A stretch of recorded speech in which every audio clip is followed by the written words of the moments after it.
Right? So we begin our study of calculus by examining the limit. We start by just looking at what a limit is intuitively speaking.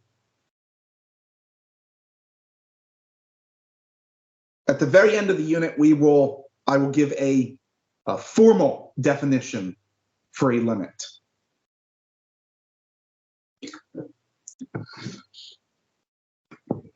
Right. But if we just think of a limit,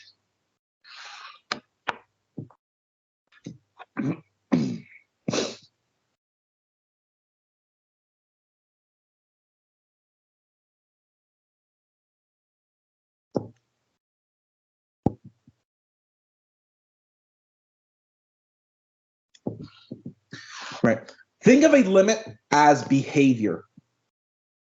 How is a function behaving in the neighborhood of a specific point?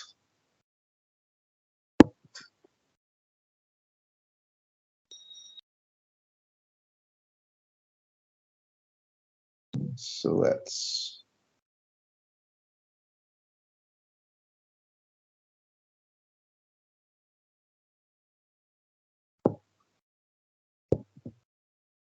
now let's do something like that. Let's come down. Let's say this is A.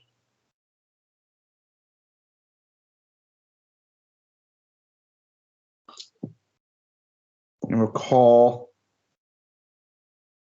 this L. Right, so this point here is the point AL.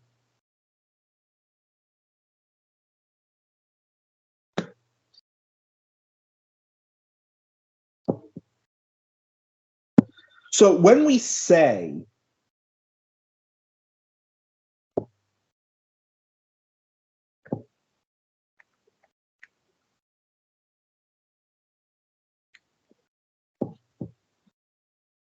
that's the graph of f of x. Right. Limit of f of x as x approaches a is L. You may also see it written this way.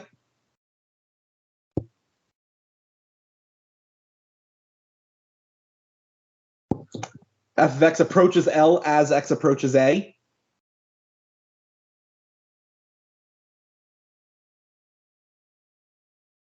Right. Or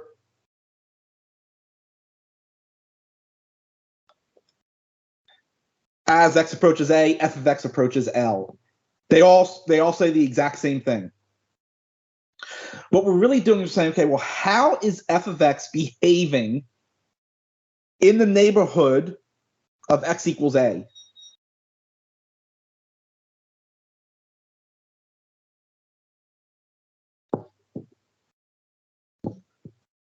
Right, so the idea is this statement is true. We say the limit is L if we can make the values of f arbitrarily close to L.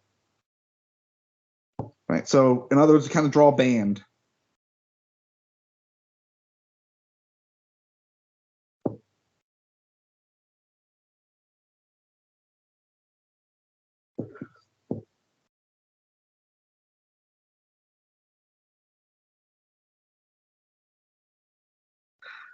By taking x to be sufficiently close to a,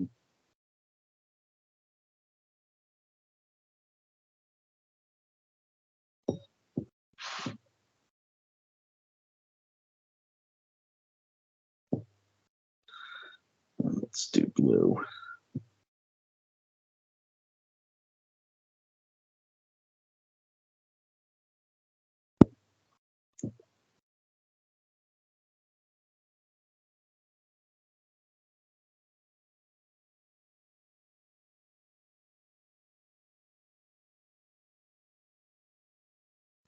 Right, so now just imagine that we want to make this orange band now smaller.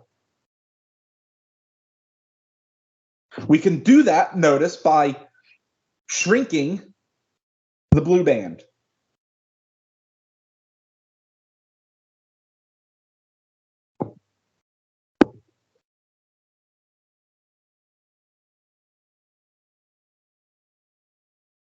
So it is important to note that what the function does at the point is irrelevant.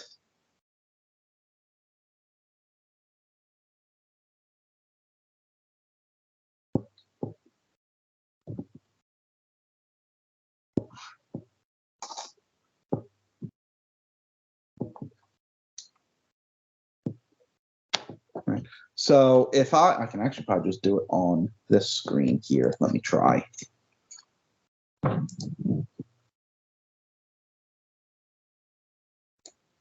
it's not going to let me. That's annoying. Why doesn't it let me? So that's really aggravating. So I'm going to have to do this.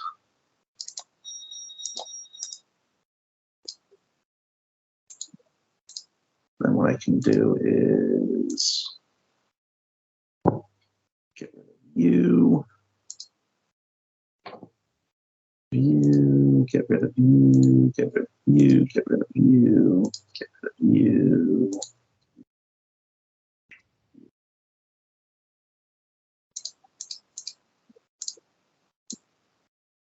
And, oops, whatever.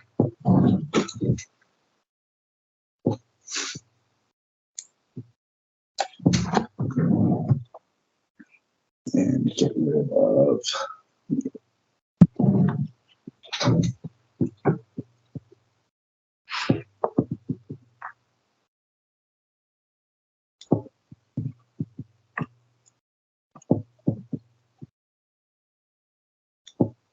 So same graph, let's say, except now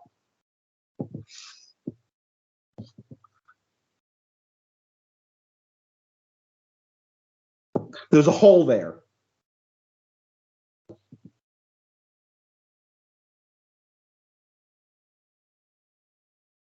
Right? In other words, the function is undefined at that point. And let's just say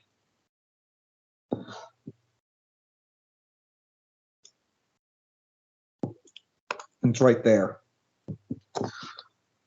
No, whatever.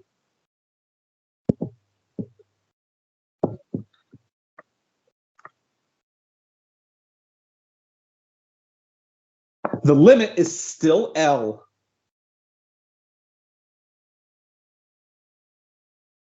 Right? Because we can still make all the values of f as close to L as we want by taking x to be sufficiently close to A.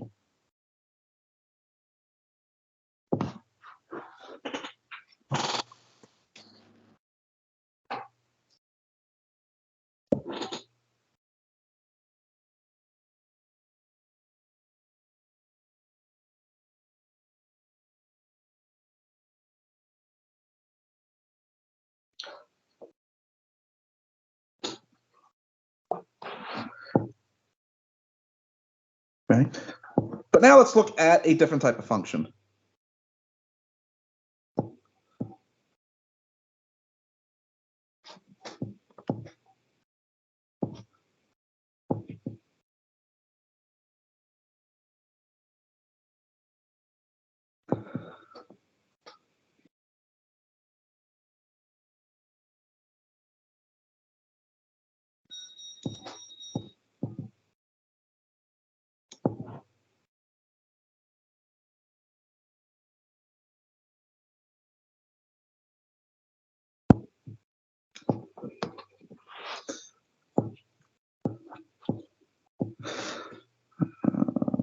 No, that's not what I want. I moved that hole too far away. Let's draw it there and then do something like that.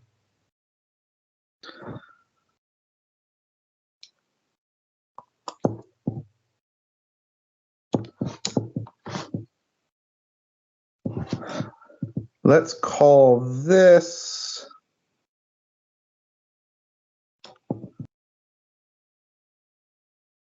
B.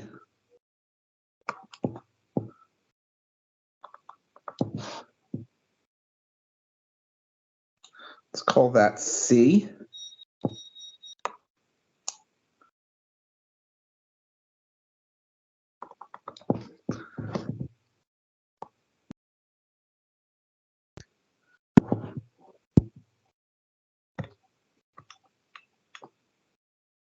Okay, what is the limit now as x approaches a of f of x? So what do the values of f get closer and closer to as x gets closer to a? Well, it's two different values, isn't it?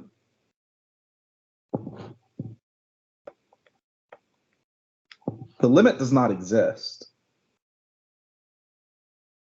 However, notice if we come into x equals a from the left-hand side, right? What's happening? We get closer to the value b, don't we? That is the idea of a left-handed limit.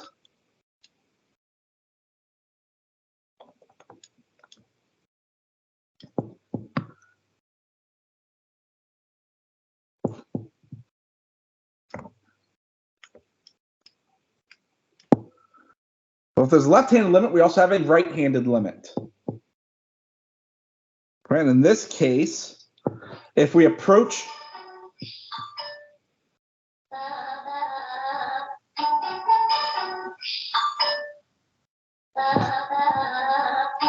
excuse me for a minute.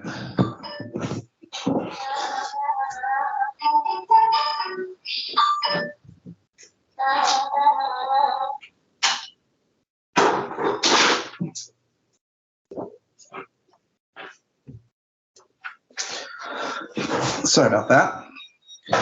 If we instead now approach x equals a from the right-hand side, right? Well, the values of f are then getting closer and closer to c. So the right-hand limit is c, right? Notice the notation here. Right? A superscript of a negative sign means we're coming in from the left-hand side of a. In other words, all of the x values are smaller than a.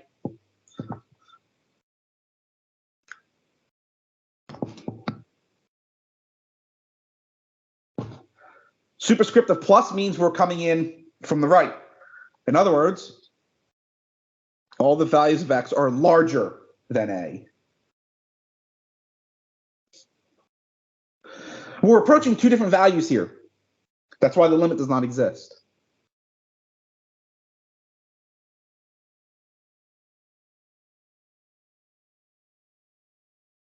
Right, so we could say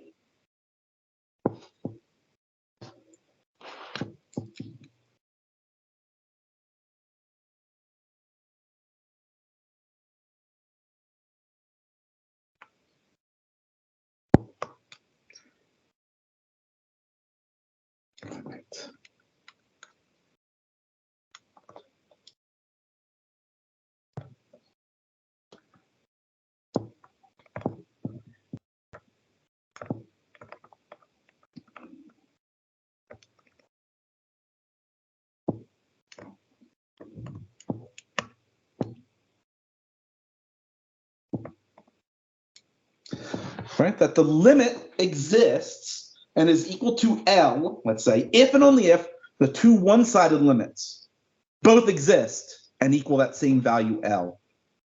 Right, so you're approaching the same value from both sides. Notice that's what we were doing here. Right, we were approaching L both from the left and from the right. But here we're not approaching a single value from both sides.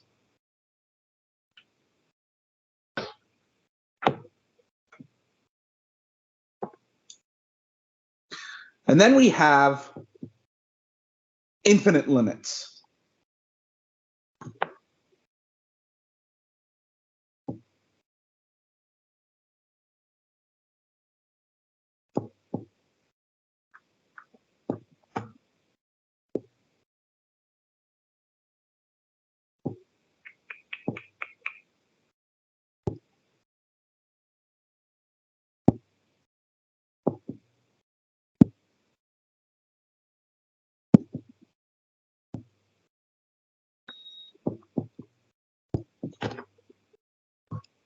And let's say this is x equals a.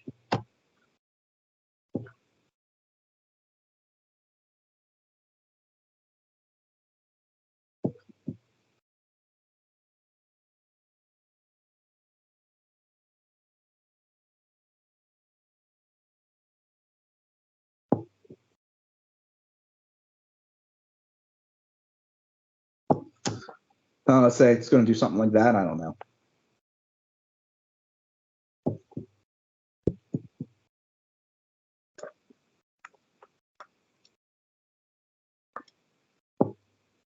Right? Well, notice what's happening. If we come into a from the left-hand side, what's happening to the function? What is the function doing?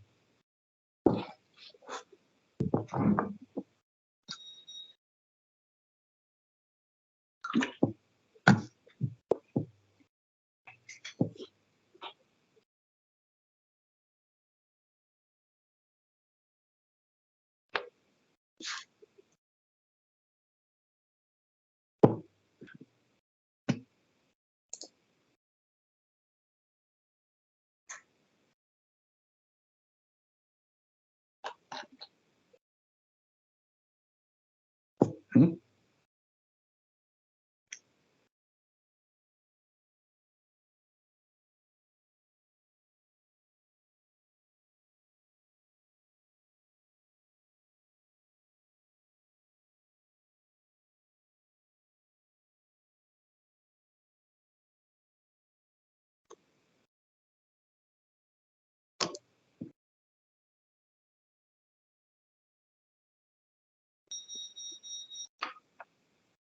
It's not the technical term, but yes, right? It's falling. It's decreasing without bound.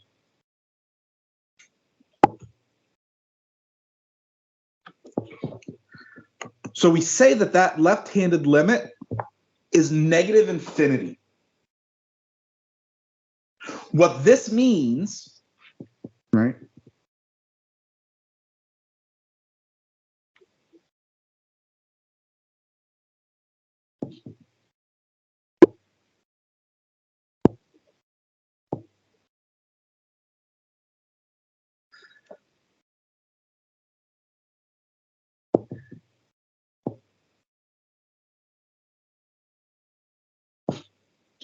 As x is approaching a from the left, f of x decreases without bound.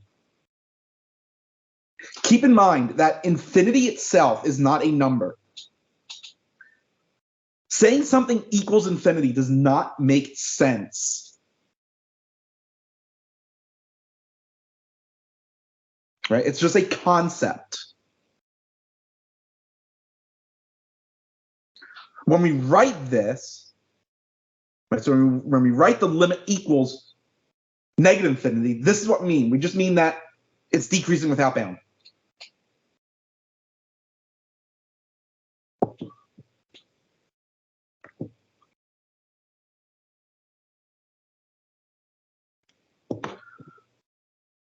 Well, now, like, right, if we're coming in from the right-hand side,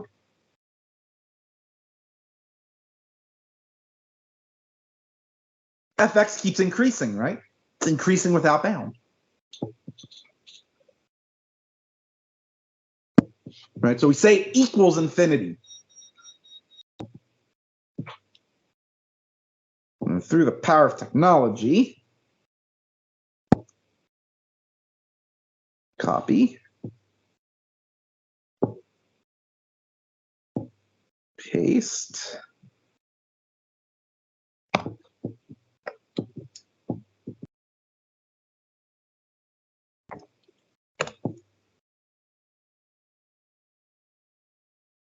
right? What that actually means is that as x approaches a from the right, f of x increases without bound.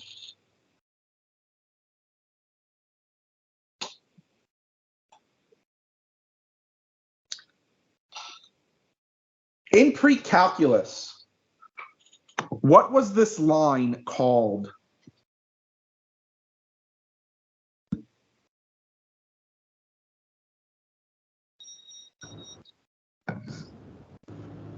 Vertical asymptote? It's a vertical asymptote, right?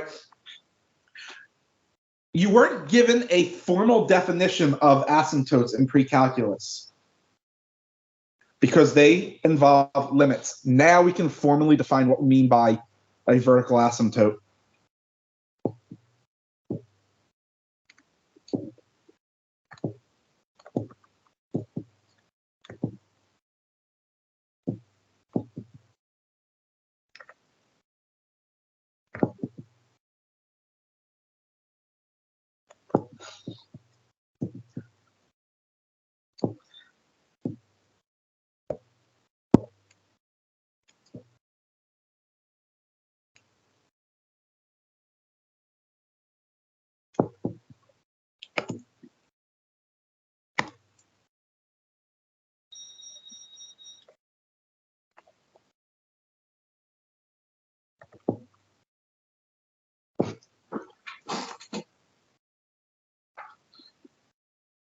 The line x equals a is a vertical asymptote when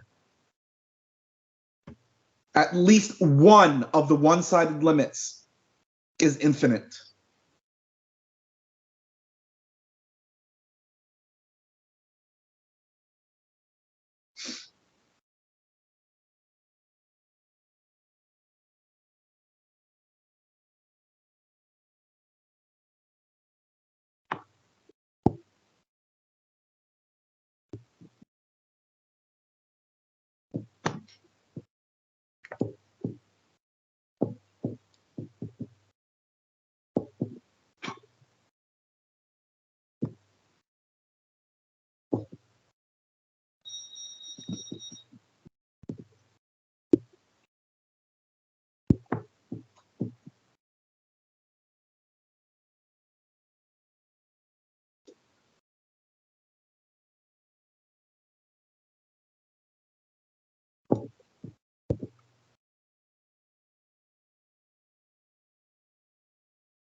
That is still a vertical asymptote.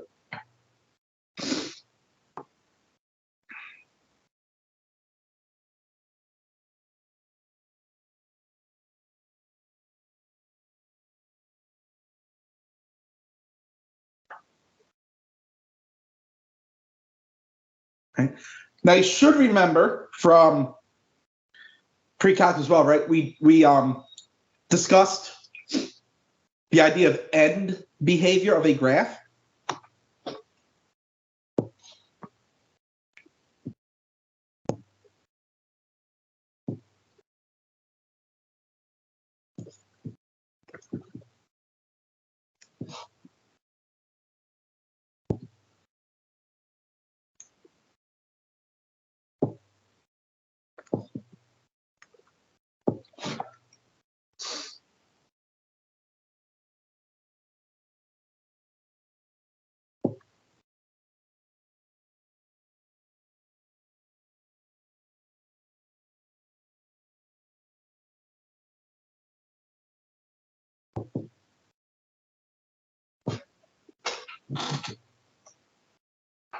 Right? This is a horizontal asymptote.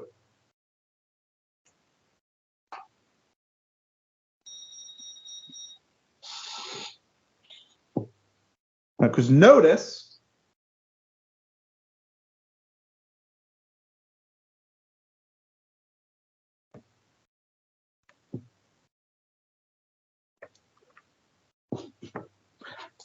if we let x just keep going, right? So it keeps getting larger in the negative direction.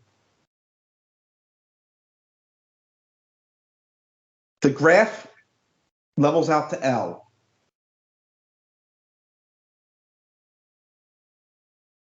Right? This is a horizontal asymptote. So I can now define a horizontal asymptote.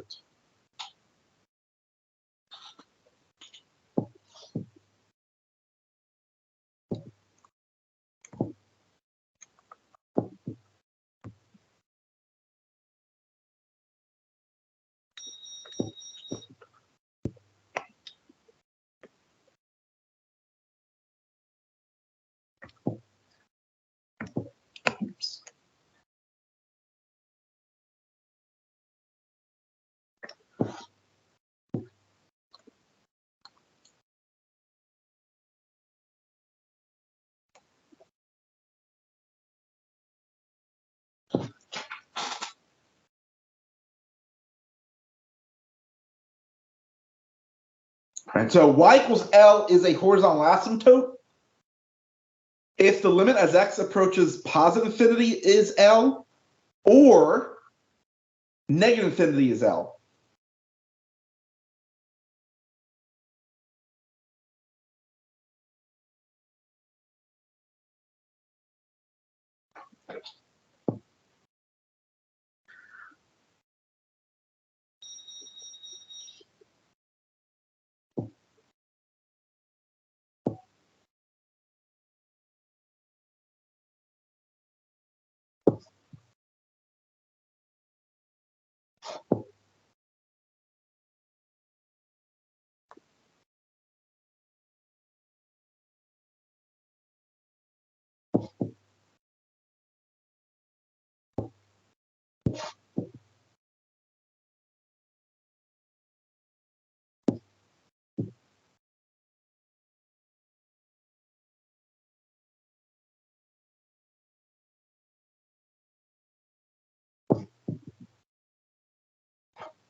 This function, whatever it is, would have two horizontal asymptotes, right?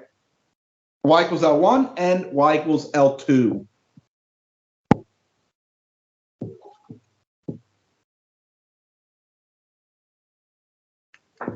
Right? Because as x approaches negative infinity, f of x goes to L1.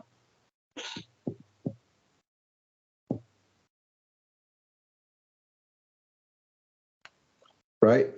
And as x goes to positive infinity, so x is increasing without bound, f of x is approaching L2. So here we have two horizontal asymptotes. Okay. So this is the idea of what a limit is.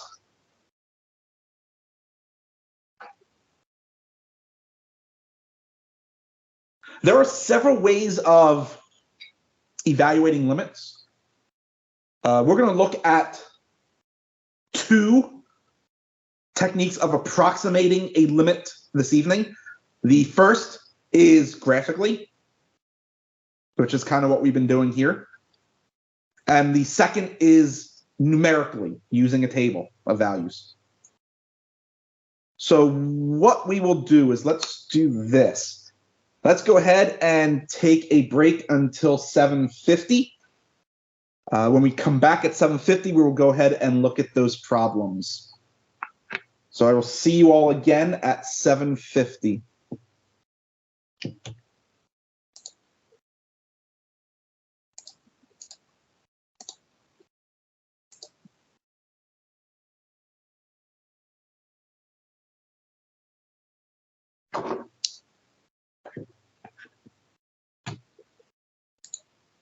Okay, and we're back. All right, so let's go ahead and look at some problems.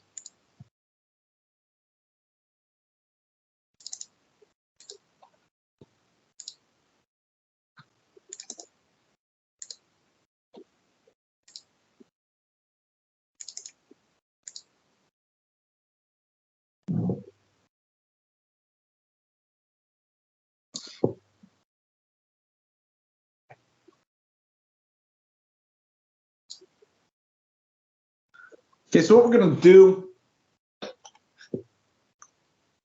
for each of these, right, is just approximate the limit numerically and graphically.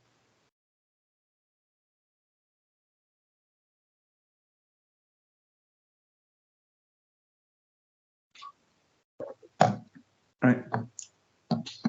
CAS is going to come in. A lot of help here.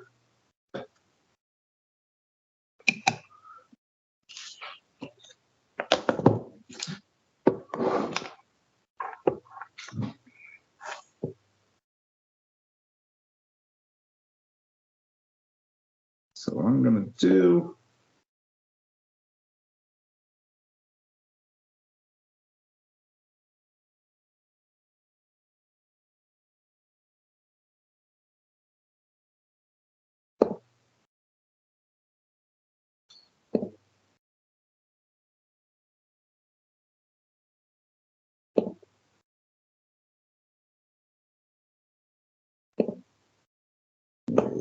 is, I probably shouldn't be using this. I think I created a personal one. I did. Uh-oh.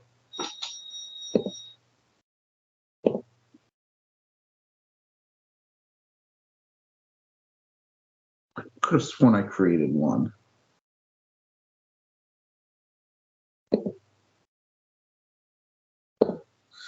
I'll look into that later. So right now I'll just use my Rowan one.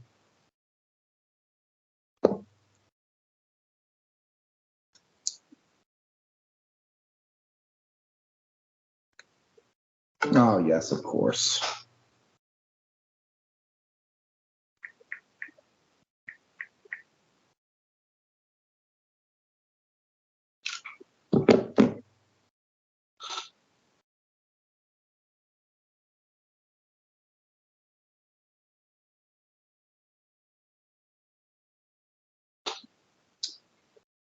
Oh, this is new. Okay.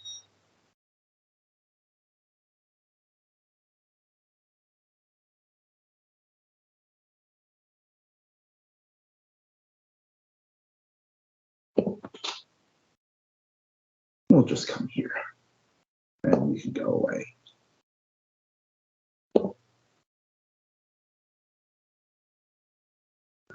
200, I think, is what I need here. Yeah. All right. So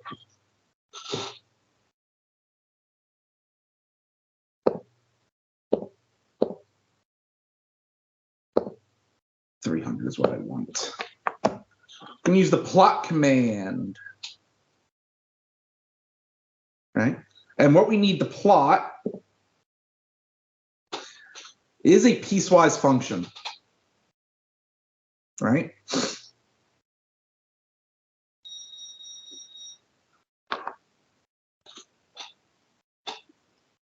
So there's a command for piecewise functions. Right? So what I really like about Mathematica is it has an extensive documentation center.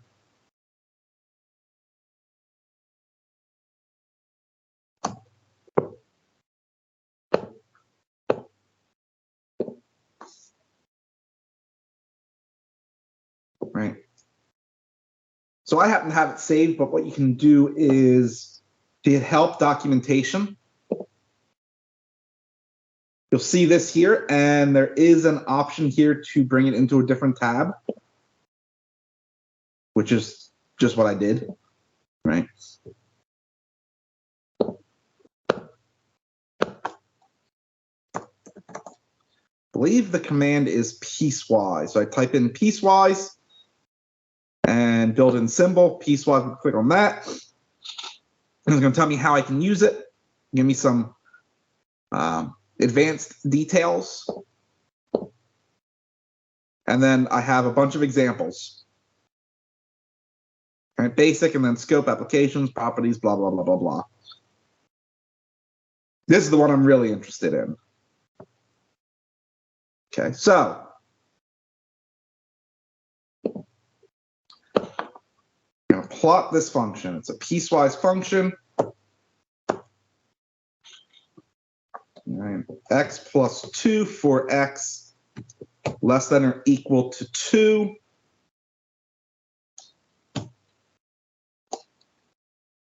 Three x minus 5 for x larger than 2.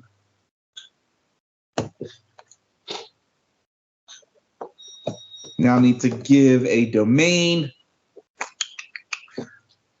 Since I'm only interested, limit at 2. Let's go 0 to 4. And I don't like the default color of the plot, so I always just change it to a different color.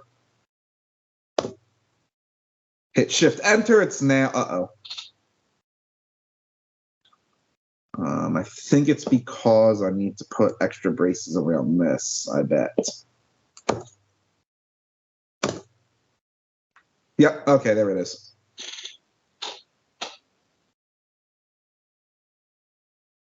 And so here's the plot.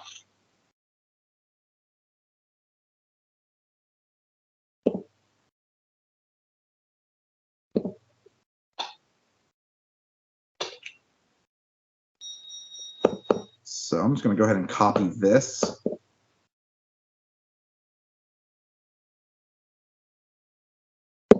Really?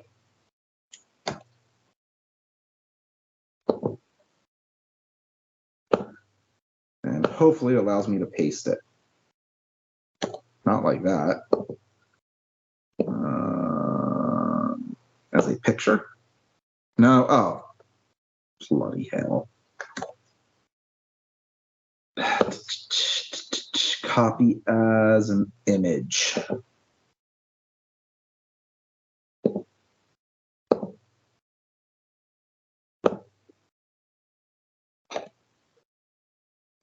Perfect.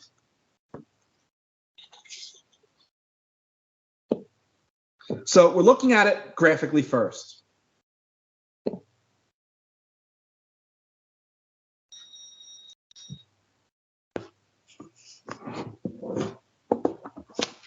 Well, notice we're not approaching the same value from both sides, right? Remember, trying to approach 2.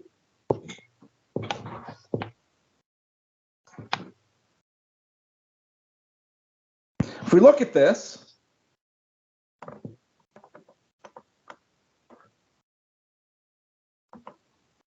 start from the left. And I'm not going to put equals. I'm going to approximately, right, because I'm just reading it from a graph.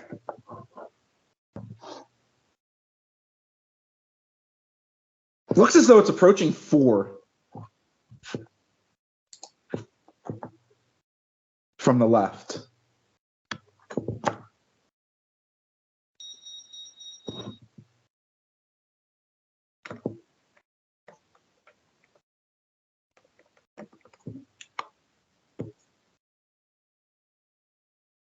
From the right, it appears as though it's approaching 0, right? Which of course means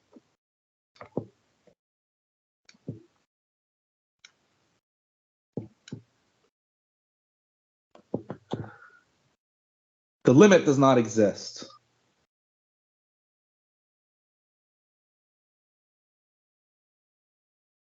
Oh my God. Yeah, there's a problem.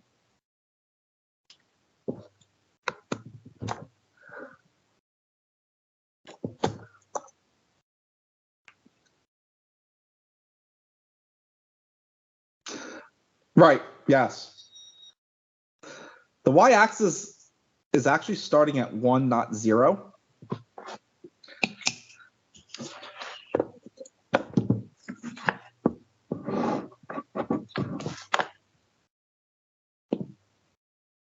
I don't know why I did that. I'm going to show you how you can fix that.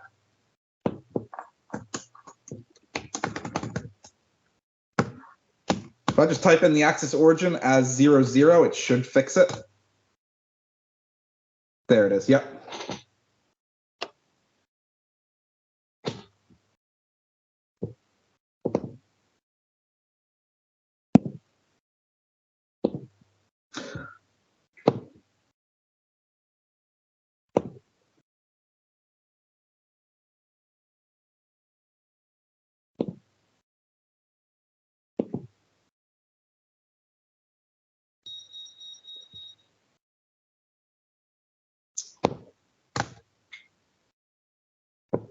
Why do you not want to let me copy it as an image now? There we go.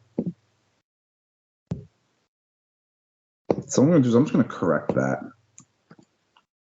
There we go.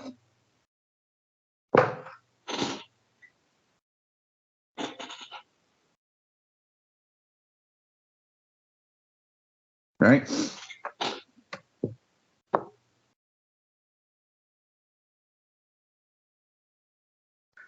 I'm going to load up the Inspire just to show you how it would be done there.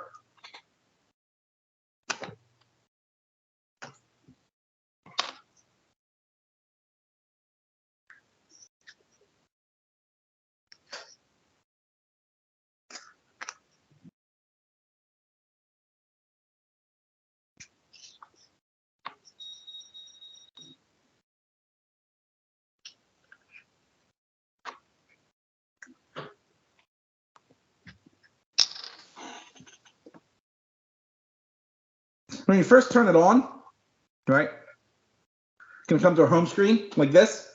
I just use Scratchpad. But you can create and save documents on the calculator itself. I never really use that feature. Just going to hit Graph. And if I'm not mistaken,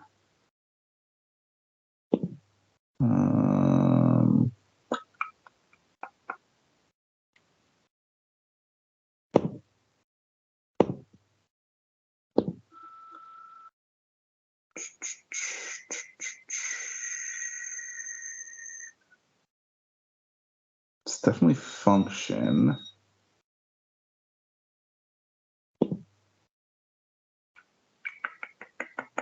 Ah, that's right. Okay, over here. Right.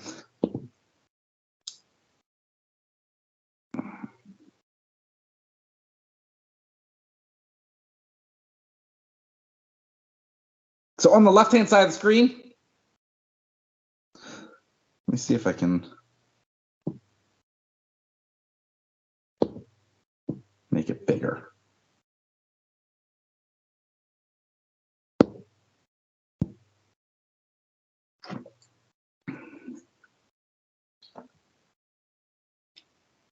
And the icon is now red. So I hit that, and there's a piecewise right here. So I'm going to click that.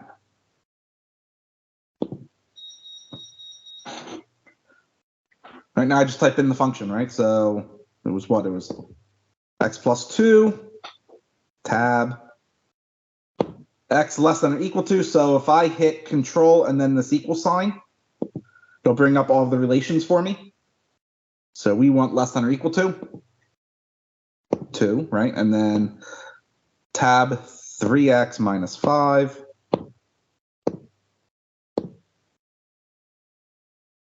X greater than 2. Then all I have to do is hit enter. Right, and then we see the same graph. What we can do here is trace. Right, so graph trace, and we can see, oh, look. Now as we move it, right, we can see what it's approaching. Keep going, look, okay, now we have that there. Right, and we can keep going. Right, and I don't know if I can. No, I can't just click on it and find a point anywhere. So, although it did just define a point for me by clicking on it, that's nice. Can I undo that? Yes, I can. All right, so it looks like I'm at the middle now. If I just click, it'll actually put that point there. I'm going to put a point there. Click there. Oh, cool. It actually stores points on there as well for me. That's new. I didn't know I could do that.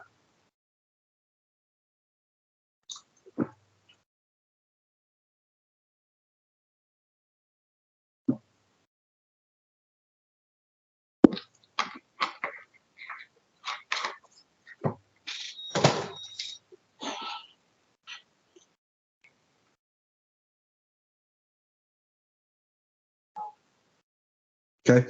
Now what we want to do is we want to do it numerically.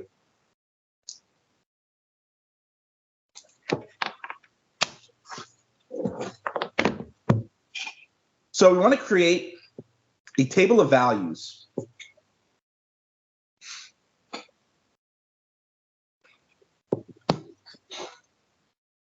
There is no one set rule for creating this table.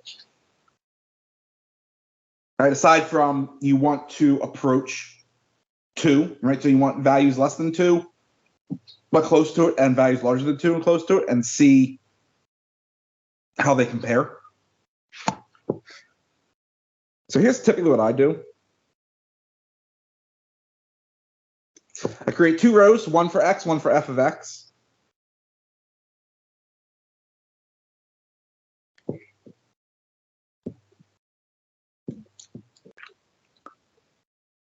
Value less than 2, but close to it.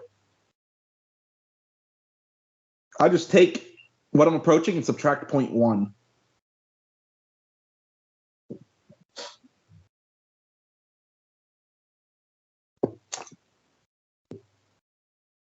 Then I'll take what we're approaching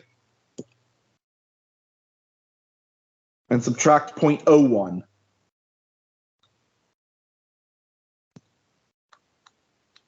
And then 0.001, right? Notice we're always less than 2, but we're getting sufficiently closer to it. And I just do 3 values, unless I need more.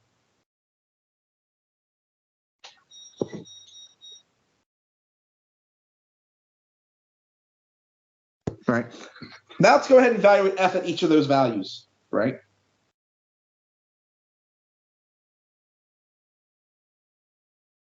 So what you can do is you can use a calculator.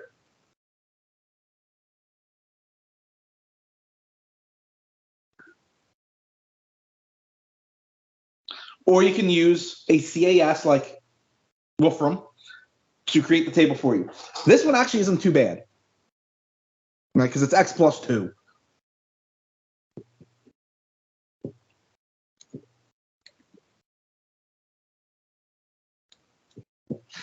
And I go, okay, that's enough information for me. I know what I'm approaching. So I stop there and I go, okay, good.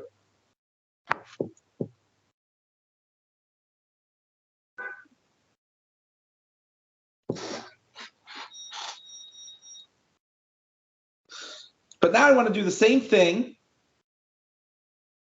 on the right, right? So now we're dealing with values larger than 2, but still close to it. And what I do is I just work backwards here. So instead of starting at 2.1, I'll do 2.001.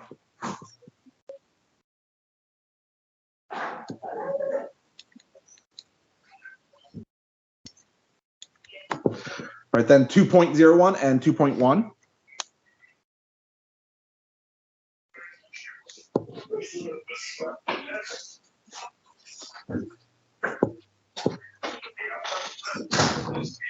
And then fill in those values.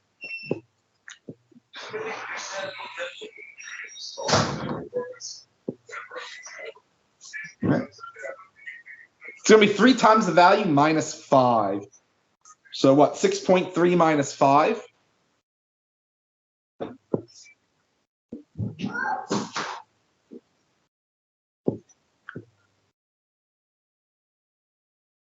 Yeah. 1.3, 1.03, 1.003.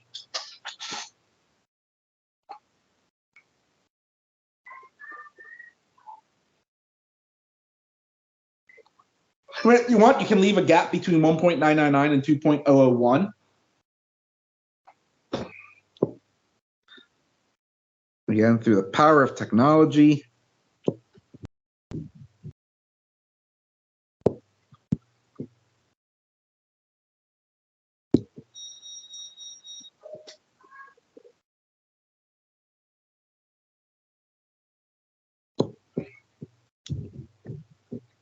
Right, so you could also do something like this. Oh, come on, let me move you. Thank you.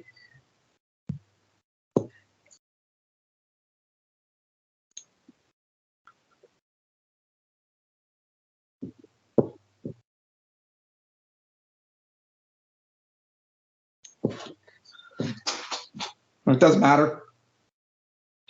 And then from here we can easily read, right, from the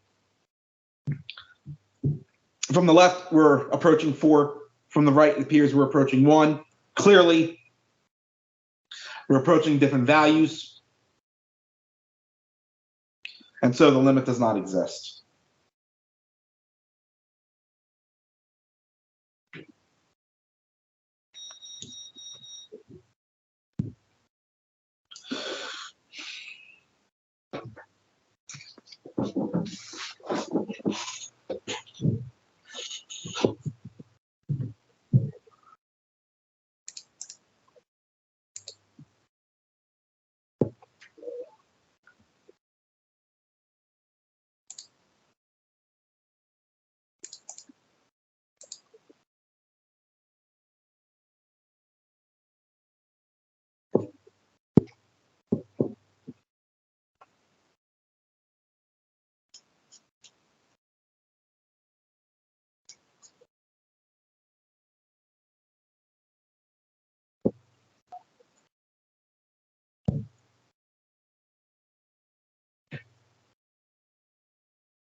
We're going to look at this.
All right, so notice that in Mathematica, right, the first letters are capitalized.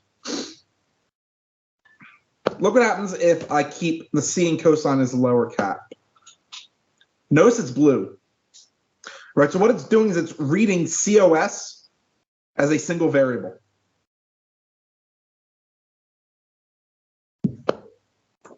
Once I capitalize it, right, the text turns to black.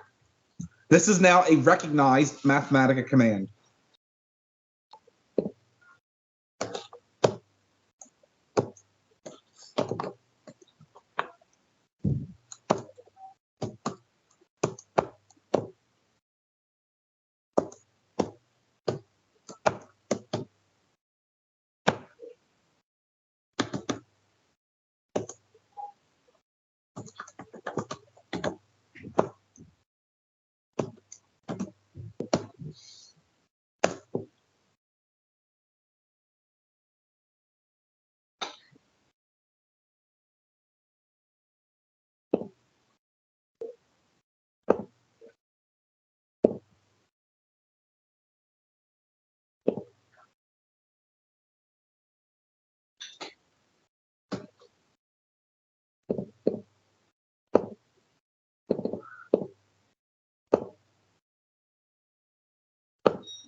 Okay.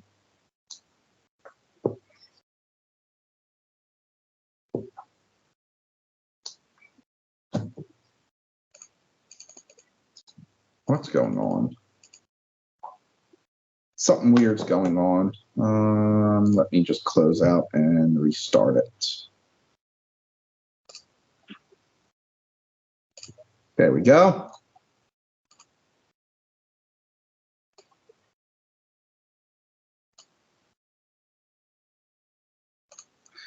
So there's the graph. So looking at this graph, as x approaches 0, what does it appear the limit is?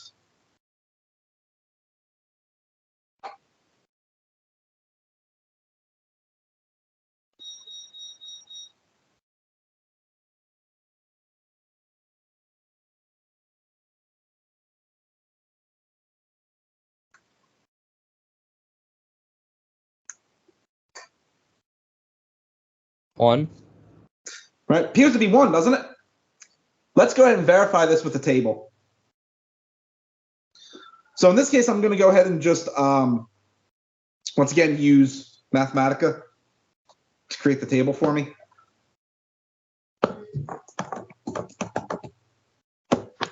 going to start with the table form command just so I can get it into table form.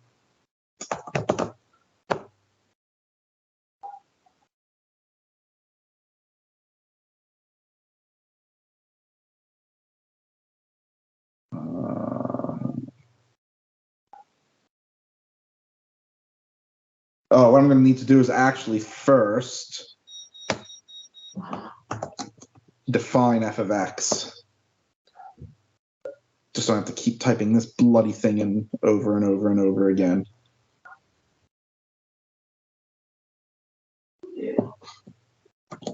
Let's copy that.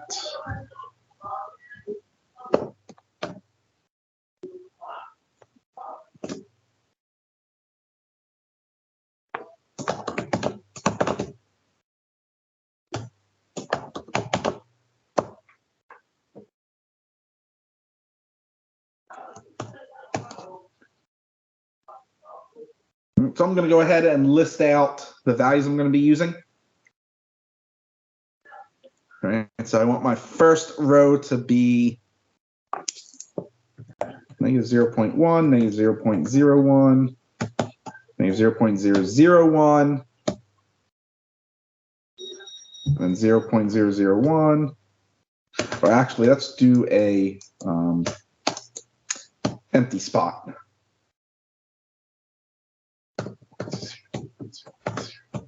And then 0.1.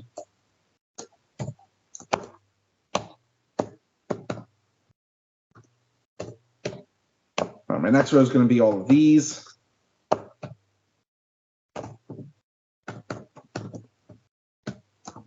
Then an empty spot.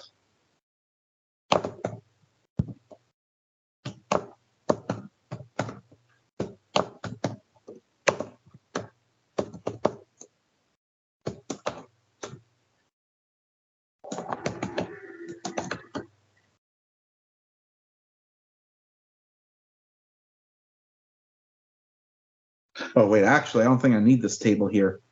Let me double check that. I don't think I do now that I think about it.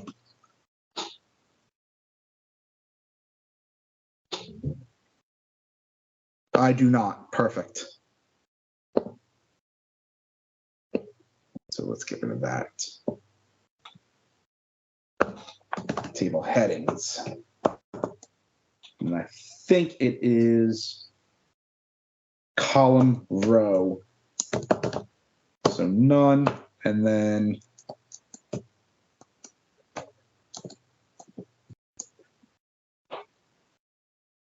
that.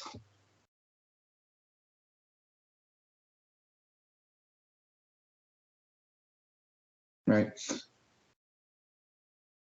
So what I did in this first line is I just defined my function. So the independent variable of the function has an underscore after it. The colon equals is storing it. And then it's just the function. Notice that the independent variable turns green. So that's a good check. And then this is just the table form. So I have to put the entire thing in braces.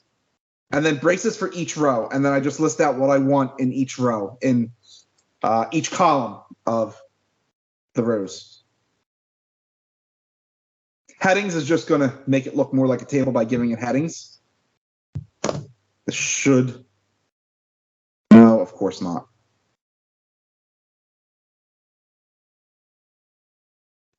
I mixed it up. So I'll do this. That's what I wanted. But now, why is it doing this?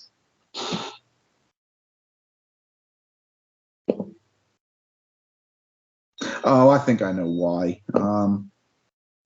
So if I change the magnification, yeah.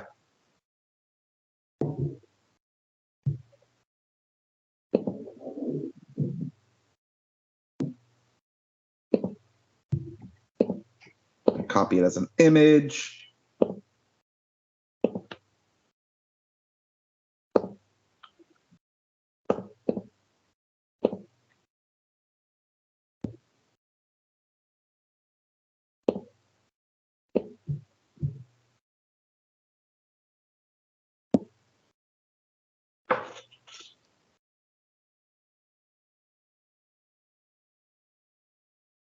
I'm curious though. If I go back to 300% magnification and I try to now copy as an image, is it gonna give me the zoomed in? Of course, I have to redo it.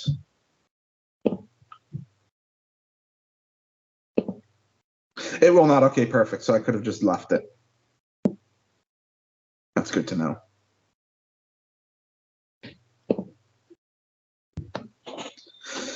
All right, so look at this table.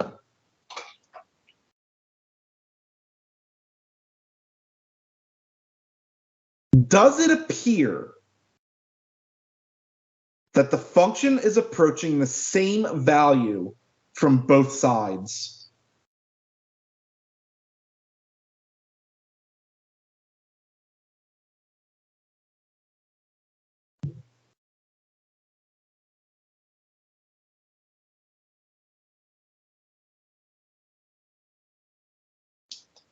Yes, right? And what does it appear that it's approaching?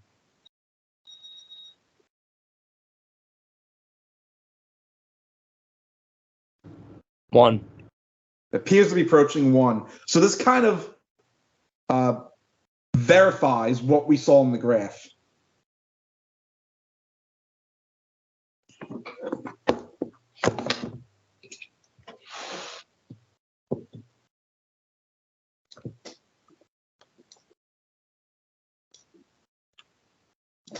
So it appears to be 1.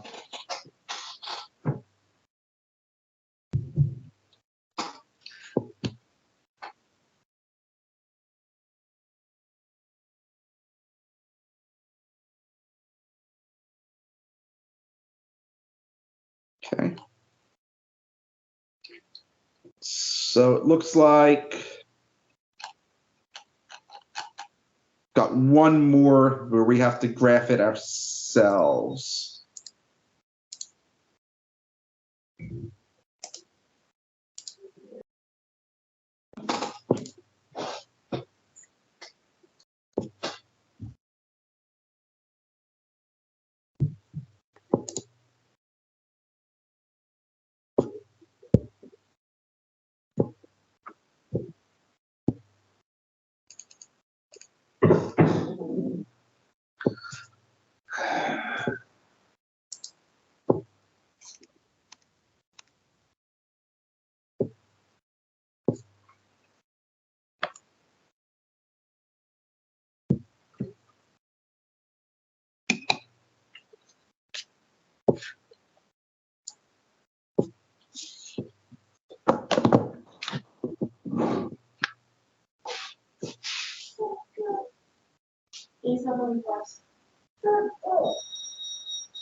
Okay.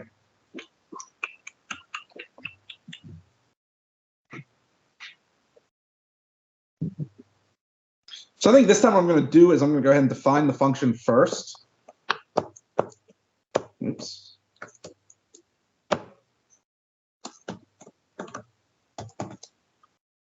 So we had sine of x less than or equal to pi over 2. All right, so a couple ways we can represent pi. As you saw, I can just type in capital Pi, and it recognizes that as the value pi. Can also do this.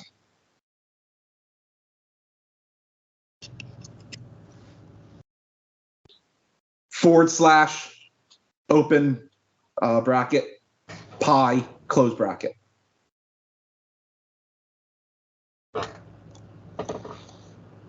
And it'll automatically replace it with the Greek letter pi.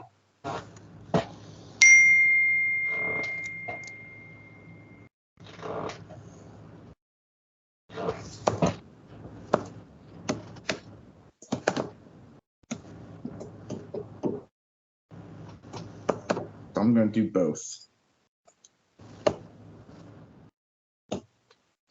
And then I just store it.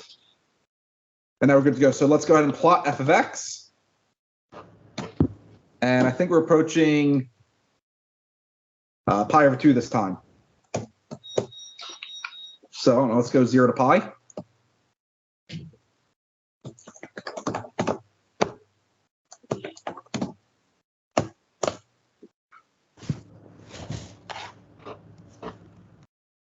Looks good.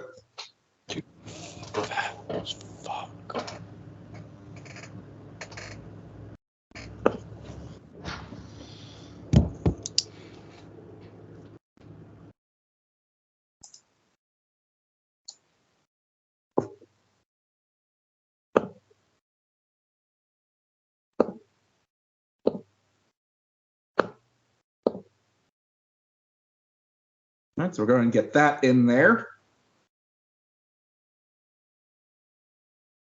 So look at the graph. What do we think? Does the limit exist or not?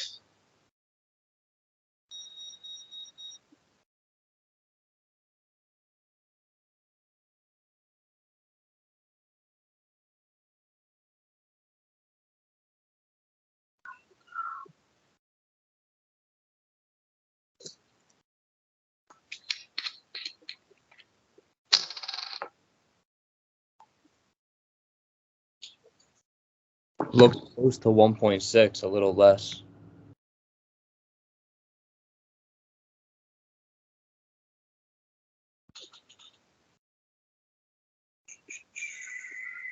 Are you talking about on the x-axis?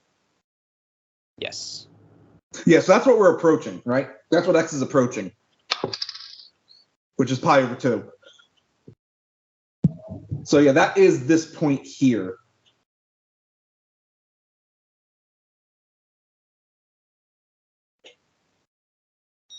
Would you say the limit exists? Remember, limit is what the function is doing, which is the y-axis.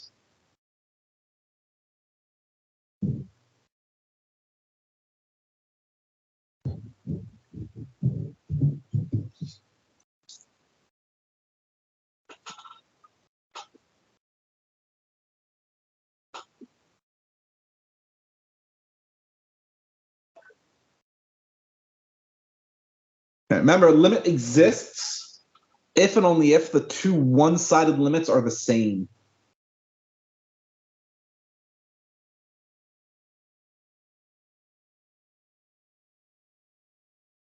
So does it appear to be approaching the same value from both sides? No.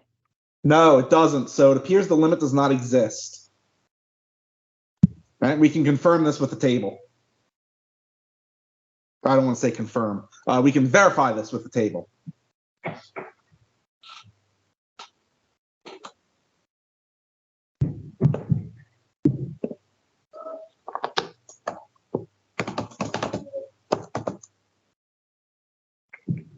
So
right. So I didn't mention it before. Anything that you put in quotation marks is going to be read as just plain text.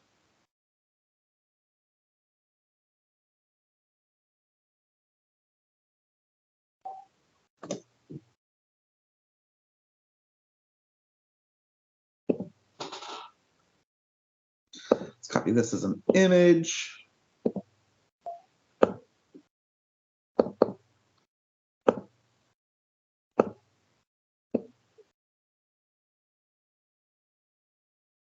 Right, and then we can see from the table, right?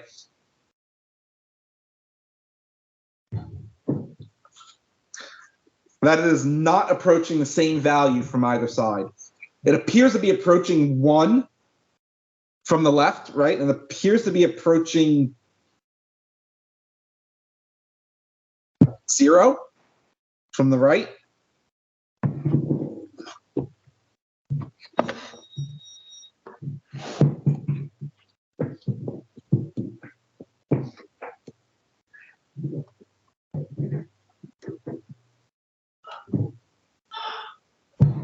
All right, so we say the limit does not exist.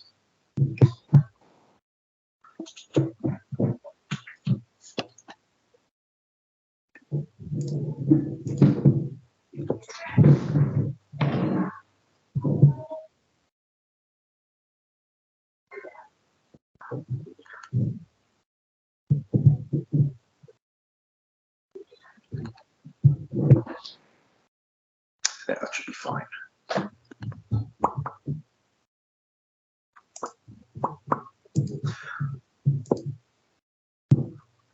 Are there any questions on those 3 problems before we move on?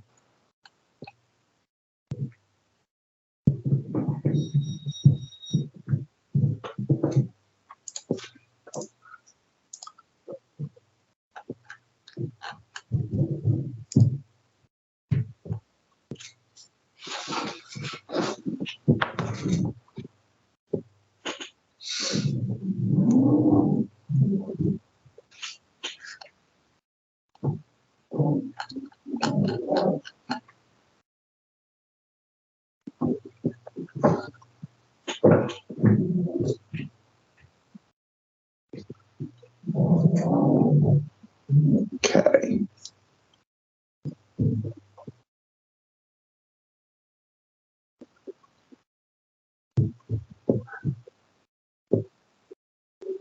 Next set of problems, we're going to be given a graph and we're going to be asked to evaluate expressions.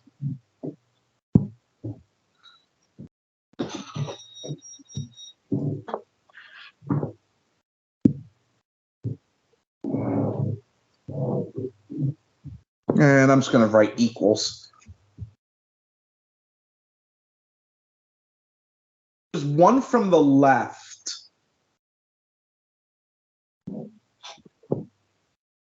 Oh, we come up this way, right? This is 1 here. So we're kind of walking this path.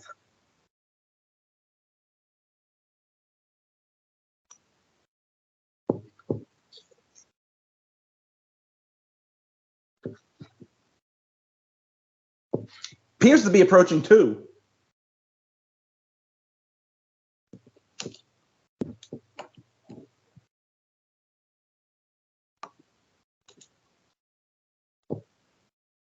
Now we're coming in from the right, right? So we're kind of going now like this.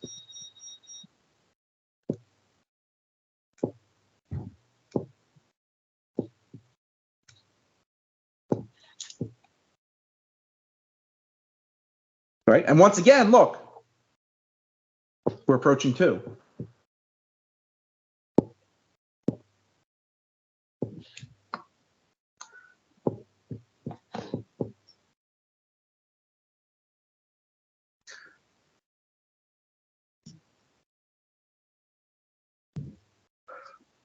Well, since we're approaching 2 from both sides, then the limit is 2.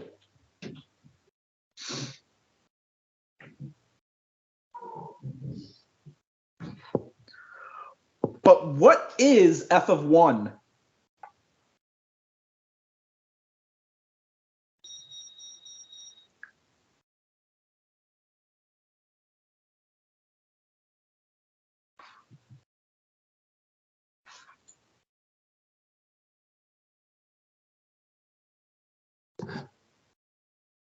Based on this graph.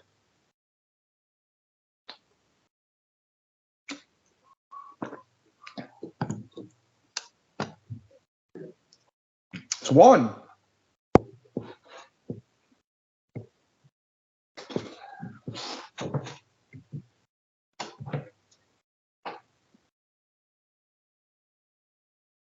Right. So again, it does not matter what the function does at the point. That is irrelevant. Limit is all about behavior around the point. The limit is 2.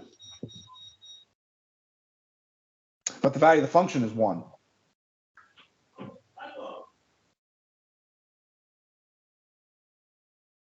Okay. When we study, or when we look at continuity tomorrow evening, that this idea here will come into play, right? What happens if the limit is a different value than the value of the function? So we'll consider that tomorrow evening. If we look at 2 from the left,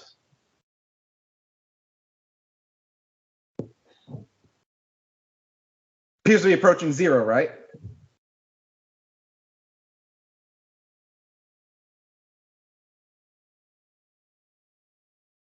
Right? Appears to be approaching 1.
Approaching 1 from the left.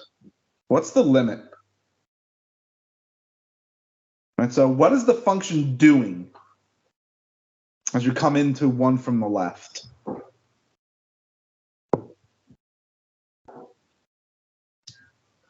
It approaches positive infinity.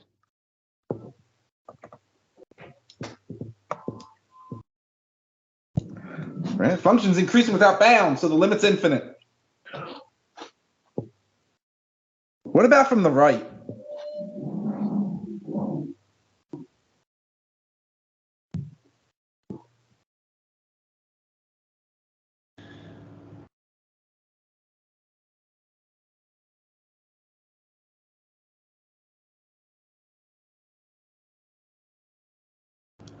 Same thing.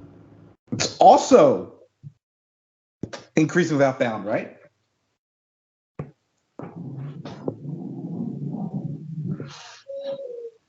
Well, since the function behaves the same way on both sides, we'll say this limit is just infinity. Now, keep in mind that technically speaking,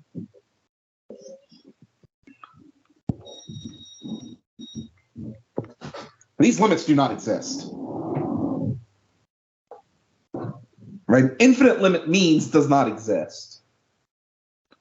The reason we write plus or minus infinity is because that gives us a better picture of what's going on. Right? Just saying the limit does not exist could be a couple things, right? Could mean, for instance, we have a case like this where the points don't meet up, right? Or it could be infinite.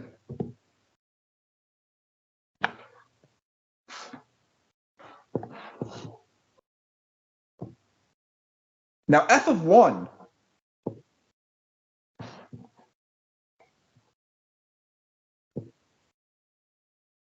I don't want to write does not exist.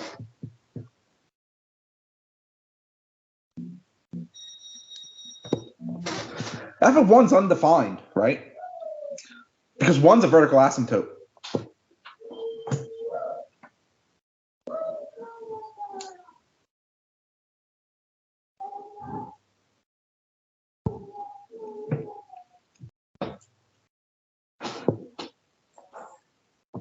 If we approach 2 from the left,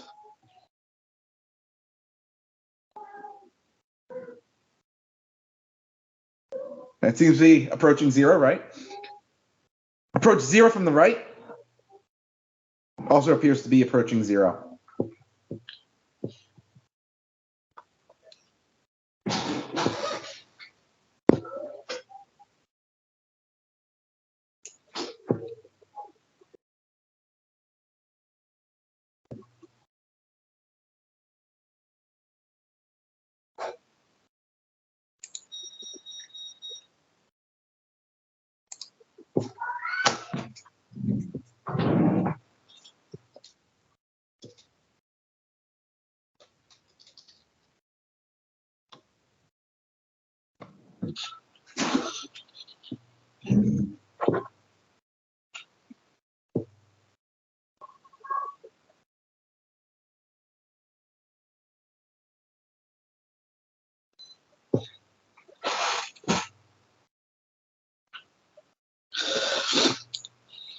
Right, so now we have the graph of this function. So this function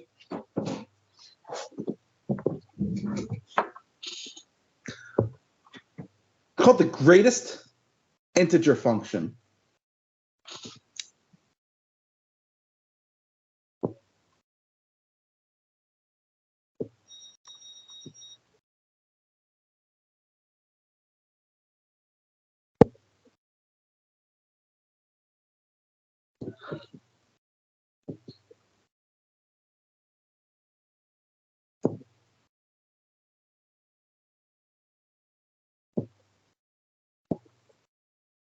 Uh-oh.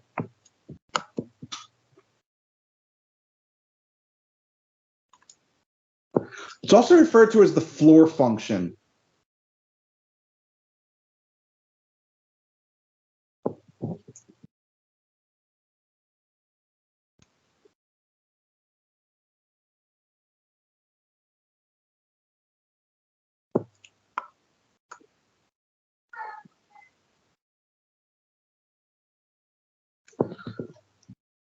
right, and that's its denotation.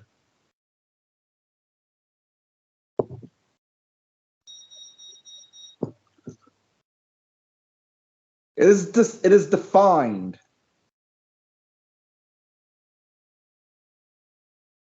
to be the integer n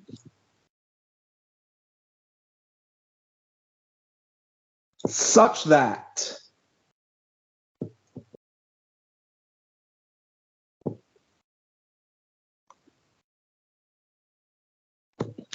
n is less than or equal to x less than n plus 1. Right. In other words, if you put an integer into the Floor function, it just spits out that integer. Or it just spits it right back out. If you put a non-integer in, right? So you put in a decimal. The Floor function rounds it down to the nearest integer.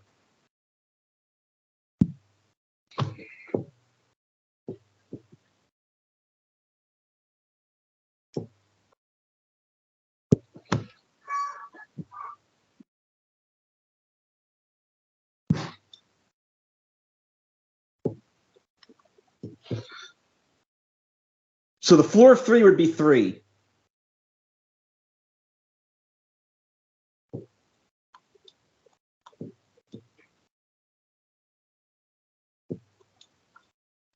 The floor of 3.28 would also be 3.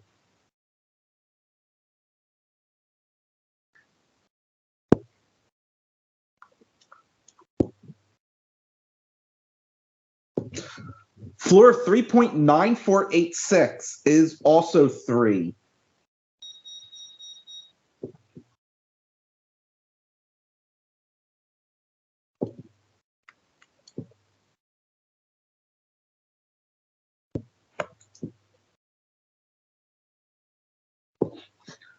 So what's the floor of pi?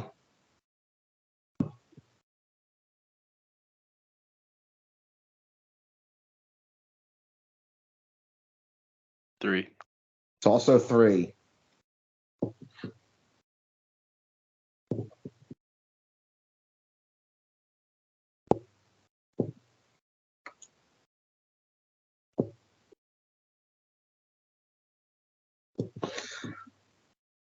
Floor of E.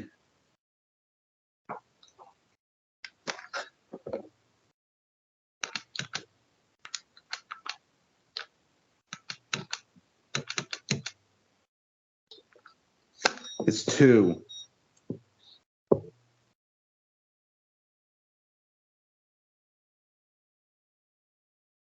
And I'll take this opportunity to introduce my favorite irrational number.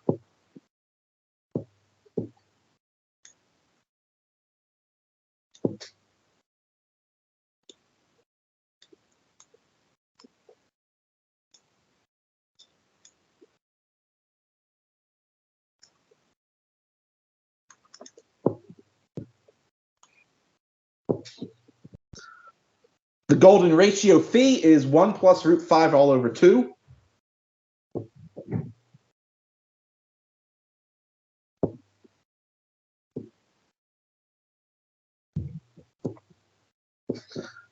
And the floor of phi would be 1.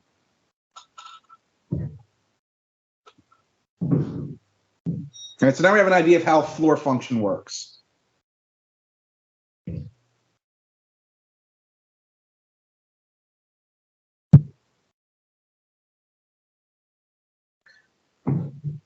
Well, the floor function has a sister.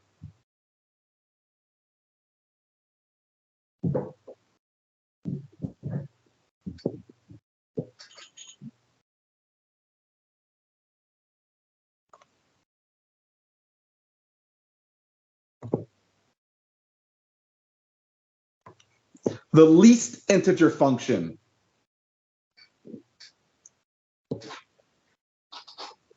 What do we think? What else is it called?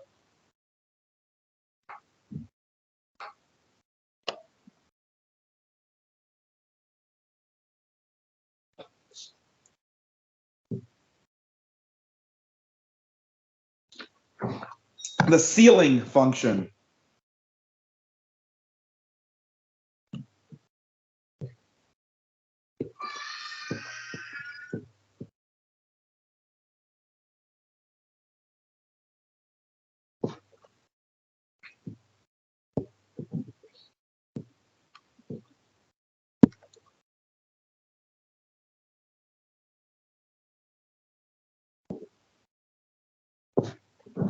All right, so that's how it's denoted.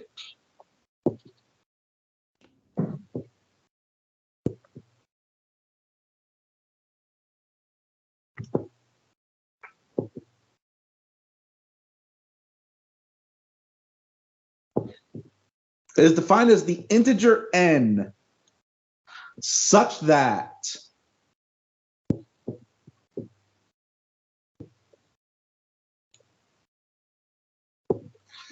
n minus 1 is less than x, less than or equal to n. So the ceiling function does the opposite of what the floor function does. Put in an integer, the ceiling function just gives you that integer back.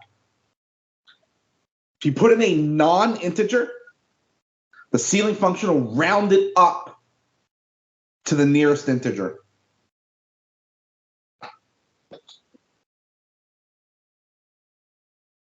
Right? Ceiling of 3 is 3. Ceiling of pi would be 4.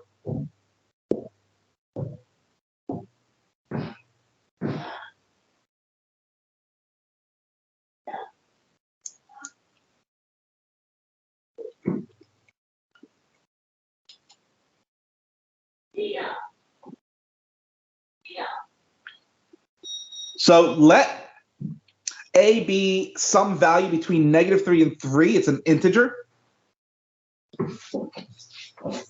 We want to evaluate the following expressions.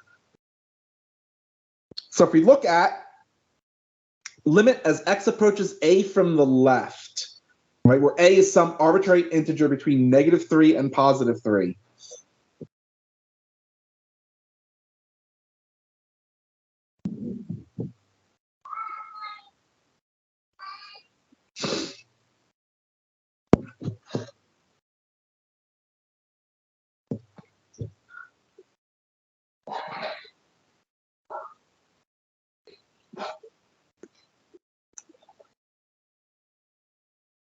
But in fact, it doesn't have to be between -3 and +3, right? It could be any integer. We restrict it to -3 to +3 just for purposes of this graph. Well, look what happens if we approach -3 from the left.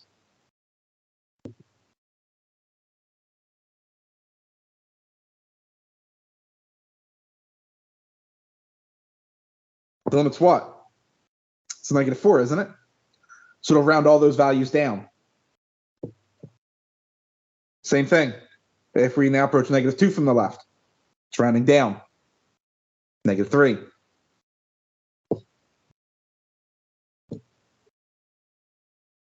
So it's a minus 1, isn't it?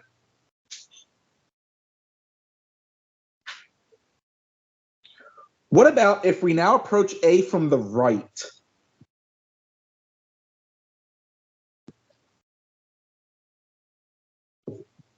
What's the limit going to be?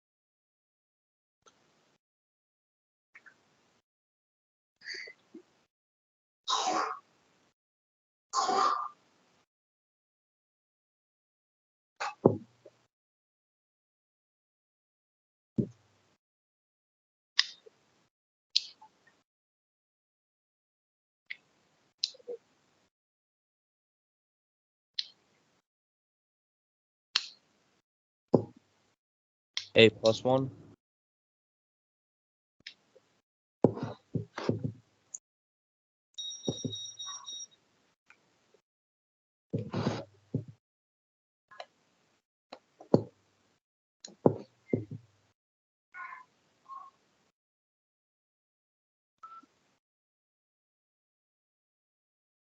All right. Let's take a look. Let's say we're approaching 3 from the right. So we're coming along this way, right? What's that limit?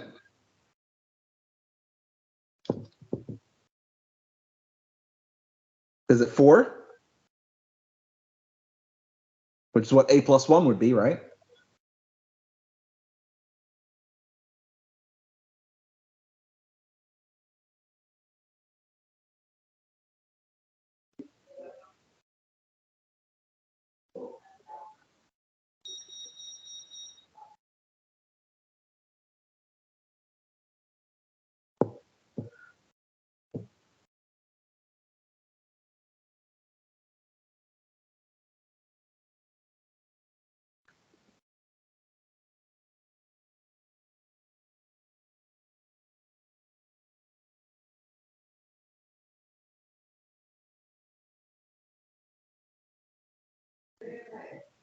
It wouldn't be 4, would it?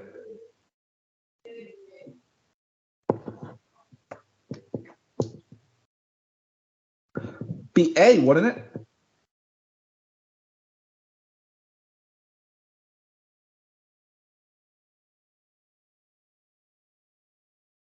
Because remember, what you're doing is you're looking at values that are slightly larger than A. Since you're dealing with the floor function, it's not just going to round it right down to A.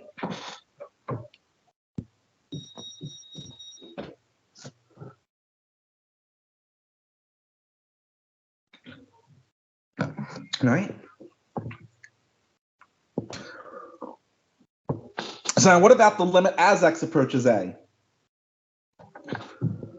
Well, from the left, we have A minus 1, right? From the right, we have A. What does that mean about the limit?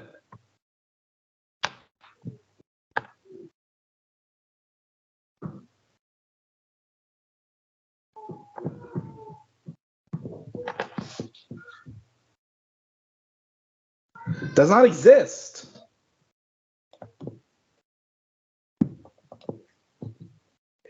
Right? Because we're approaching different values. Now remember, A is an integer. So what is f of A?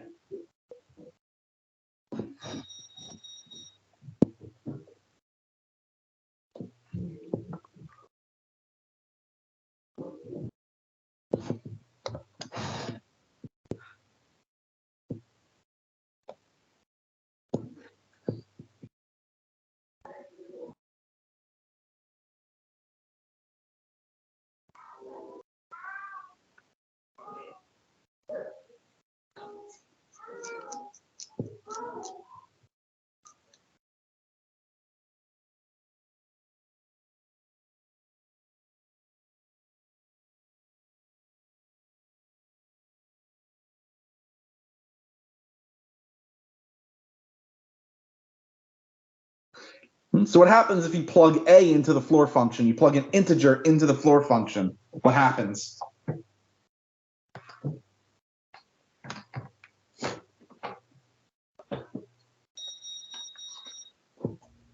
It would be A.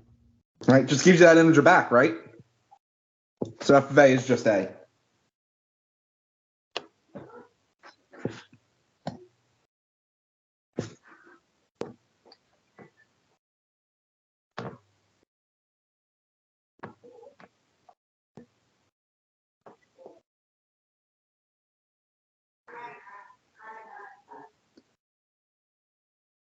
Limit as x approaches negative infinity.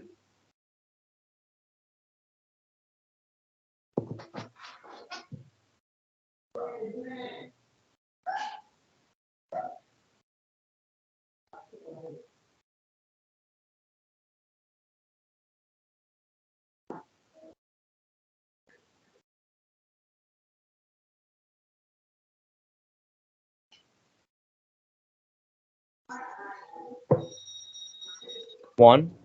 Be 1, right? What about as x approaches positive infinity?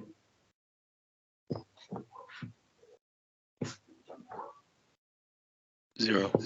Be 0.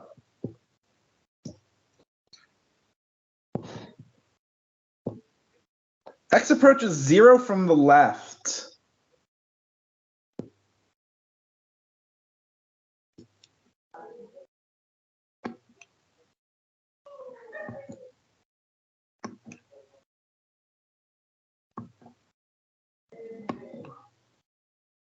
Point 5. Okay, be 0.5. And what about from the right?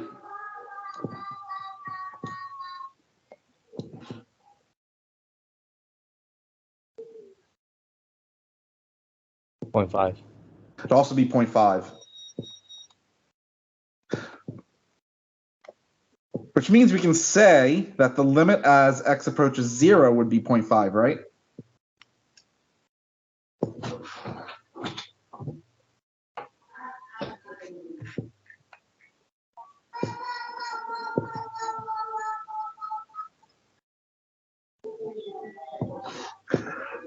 Limit as x approaches negative infinity.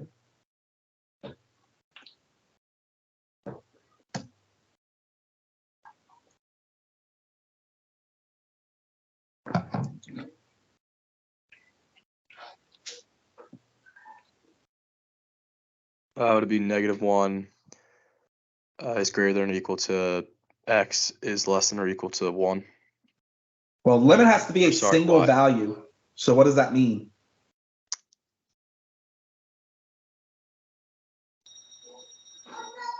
Right, because you're exactly right. It's going to be something between -1 and +1, right?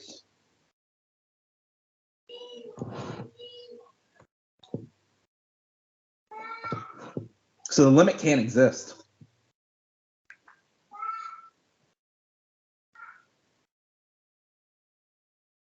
Right? Because if we extend this graph out forever in the negative direction, isn't it always going to oscillate between plus and -1? So remember, we're looking at long term. We're looking at left end behavior. It's never actually stabilizing out to any value, which is why the limit does not exist.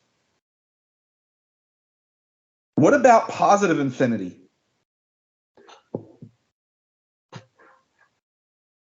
Same thing. Same thing. It's oscillating between plus and -1 forever. So that limit also does not exist.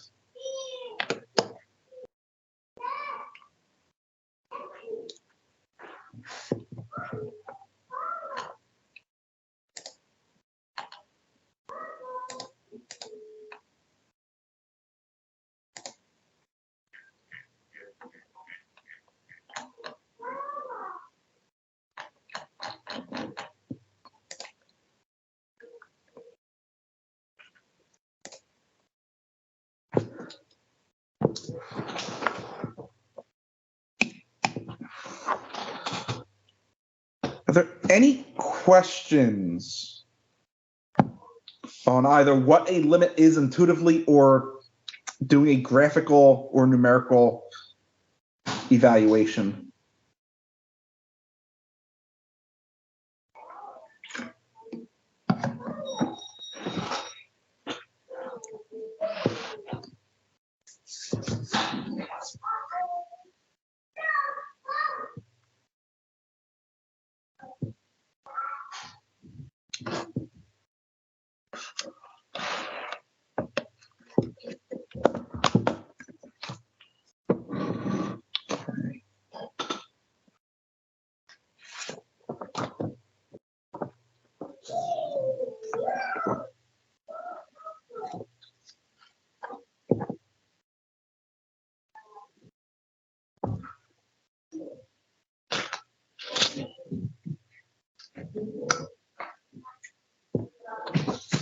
Okay, so what we're going to do tomorrow evening is we're going to look at how we can evaluate limits algebraically. All right, so we're going to look at what's known as the limit laws. We're also going to look at or re-examine the idea of continuity. So it's kind of introducing like algebra and pre-calculus very loosely. we're now going to actually formally define what we mean by a function being continuous. That is the goal for tomorrow evening. Remember, the first quiz will be due tomorrow at 6 p.m. before the start of the meeting. Don't forget to also do the course agreement and the academic pledge. The first assignment is available on My Math. Won't be due until Friday, though. Right, and of course, you have the first discussion to do. Also begin researching the application of the limit.